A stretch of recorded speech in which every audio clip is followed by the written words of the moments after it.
We have just heard the FBI has apparently just served subpoenas to several officials here in Minneapolis, including members of the office of Governor Tim Walz. We will bring you more information as we get it on those subpoenas. Fox News alert, Ilhan Omar under investigation after racking up millions while she was in Congress. Senior national correspondent Kevin Cork has it. What's up, Kevin?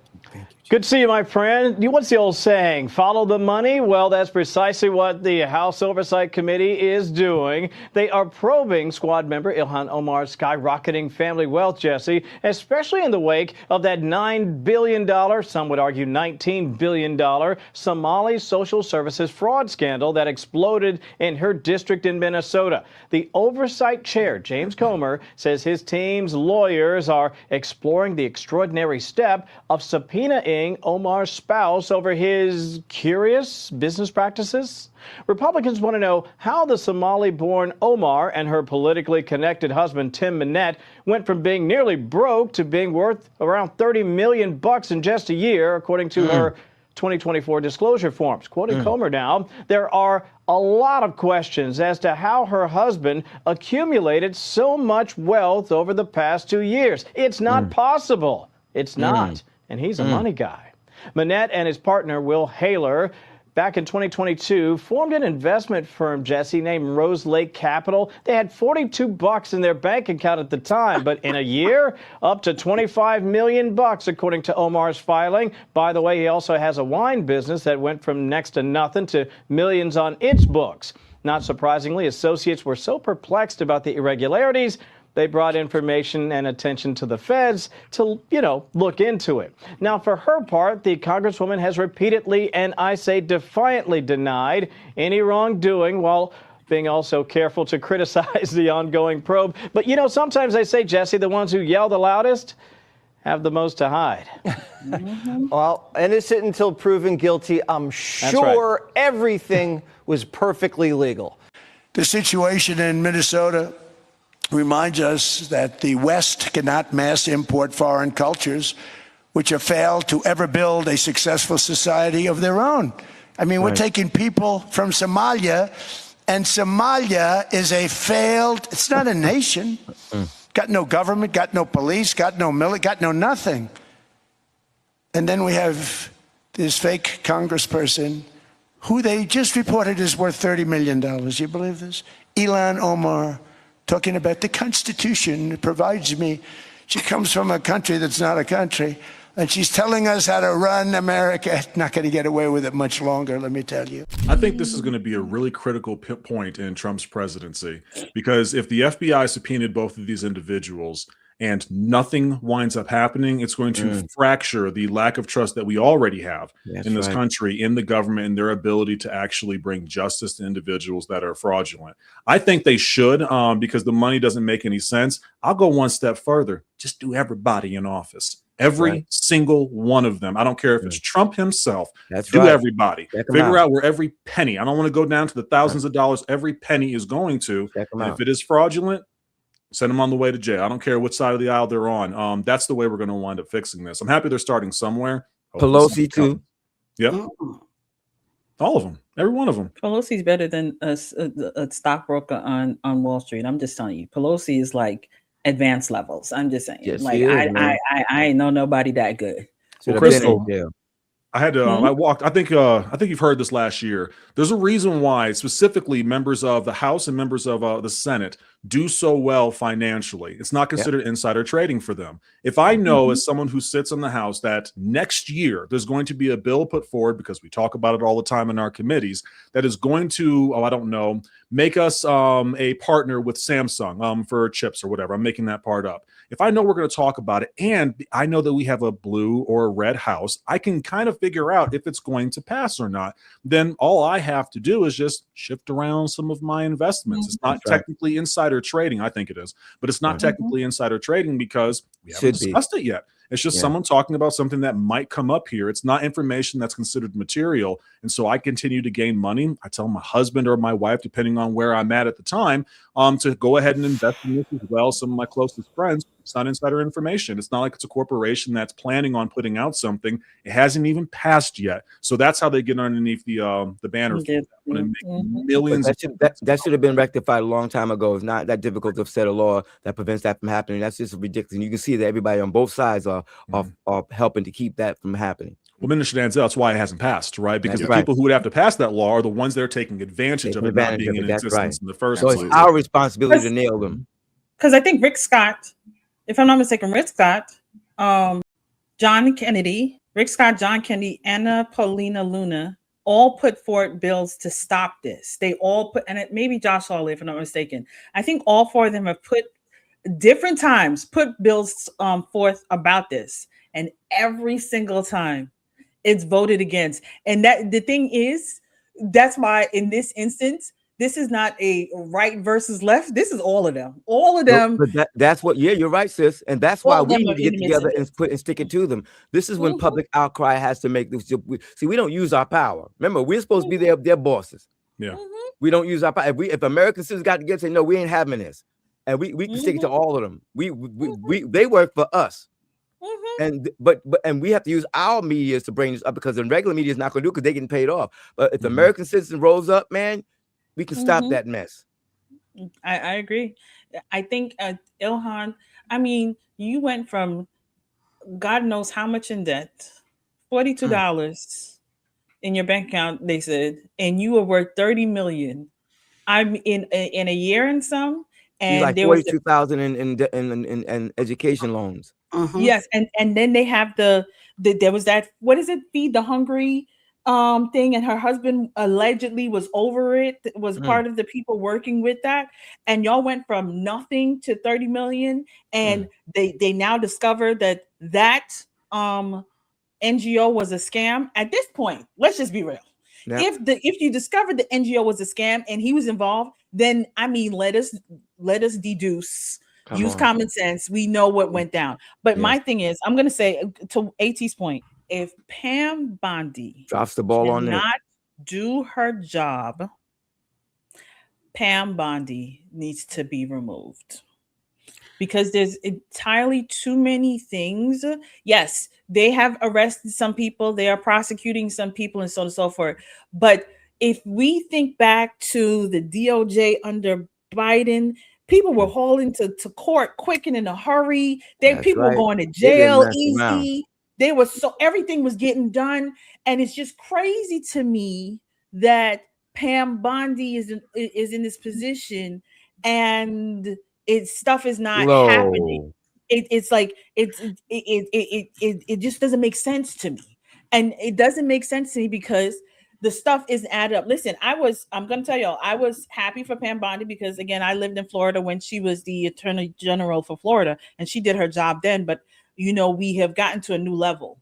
And, a new levels equals new devils. So I don't know what she's doing over there, but she's not doing enough. And the fact that Trump has to go and get now an assistant AG to just focus on fraud, and then assistant AG just to focus on this, because is it too much for her? Can she not handle it? Is she a rhino in disguise and we just didn't know, and we're now finding out because you can't do what you're not doing what the American people were excited for you to be doing.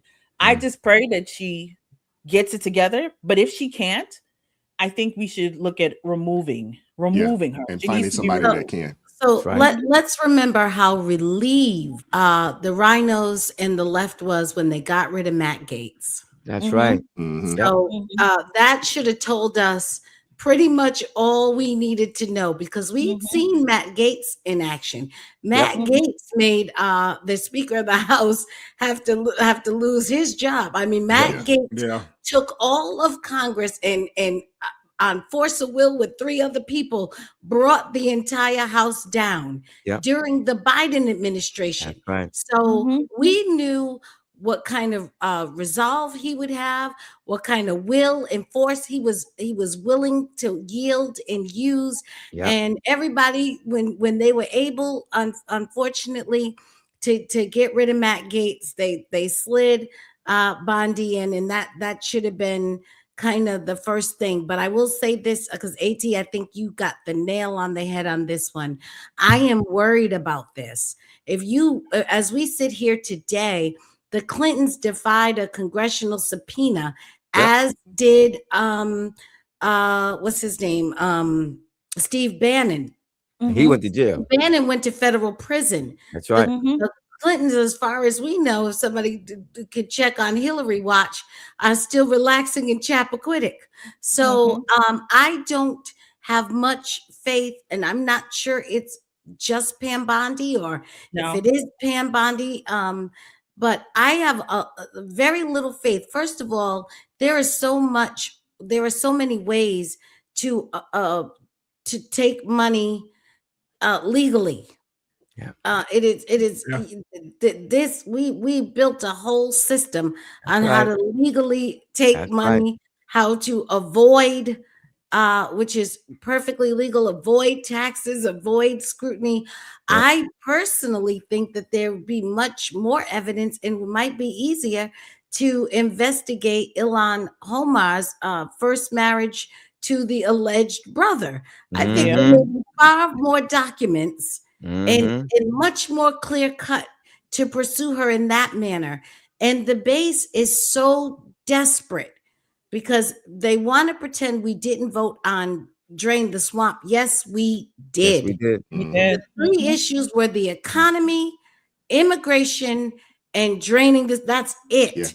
That was what they voted for. Right. And so, yes, the presidency will be considered a failure if significant progress on 1/3 of what the total platform was is not accomplished. And I think that they're so desperate. They're running to get these people. And I'm not sure that they're going to have cases, or they certainly won't have cases that won't be refuted vigorously, because everybody else in Congress will have been doing what Ilhan was doing. She apparently just did it faster and better.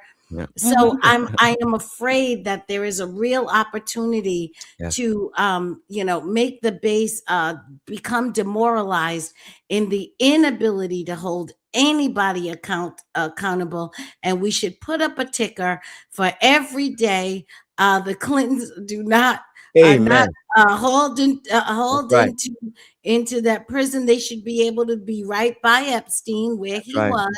And that way they can reminisce on the friendship. But they should that, because as we sit here today, they defied a congressional subpoena. In fact, we can go further back. So did Eric Holder. That's right. Yeah. Got away with it. Never went to prison. But that was on the Republicans' watch. Eric Holder defied their subpoena. The Republicans couldn't take him to task. So I mean, I'm nervous about it. I'm very nervous about all of these that look to be very difficult cases they're trying to make, when the clear-cut cases and what they can do. And I'm giving up at this point. Wise, you're not going to hear from me again today. We're almost over now. I can't trust myself. I'm just going to walk away. But this is what it means to expose. If you can't jail them, it doesn't matter. Expose them. They lose their authority, and they lose their credibility, and they lose their position. You might not be able to find a law that she violated financially, but what you can do is expose that money flow. You may not be, you ought to be able to get, I mean, the Clintons, there's so much there. I can't believe you can't get something on the Clintons. Expose them. Eric Holder was sending a pay for arms to Iran for cash, scheming at a three-way money laundering triangle. Didn't go to jail. Expose it.